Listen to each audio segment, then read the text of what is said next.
The more I see Trump in action, and particularly around his inauguration, he reminds me of Andrew Jackson. And the parallels between the two of them are really astonishing. Both of them were a qualitatively different president from the ones that went before. Jackson was the first president outside of Virginia and Massachusetts, the states that had begun the revolution. He was from Tennessee. He was rough-hewn.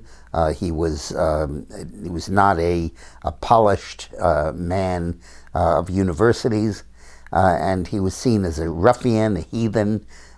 He fought duels. He actually killed 2 people in duels, and for his entire life had a bullet lodged right near his heart where he'd been shot during a duel. And the concept of a president who used strong executive powers as a man and then as a president to get his way, to force his way on Congress and on the country, and represented a movement of the outsiders. In Jackson's case, it was the Westerners, the frontiersmen who had settled the western states. In Trump's case, of course, it's the unemployed industrial workers in the Northeast. But in both cases, there's a constituency that felt cut out and let back in by the president. In fact, the inaugurations have a lot in common. Jackson threw the White House open to the public, and thousands, tens of thousands of people came in and marauded through it, ripped the place apart, and junked it. And it took a while to get it back to its former elegant self.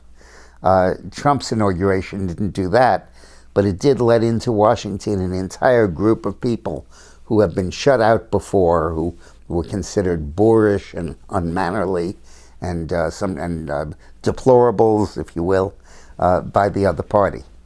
And Jackson was unhesitating in his willingness to use the power of his office, the force of his office, to do what he wanted to do.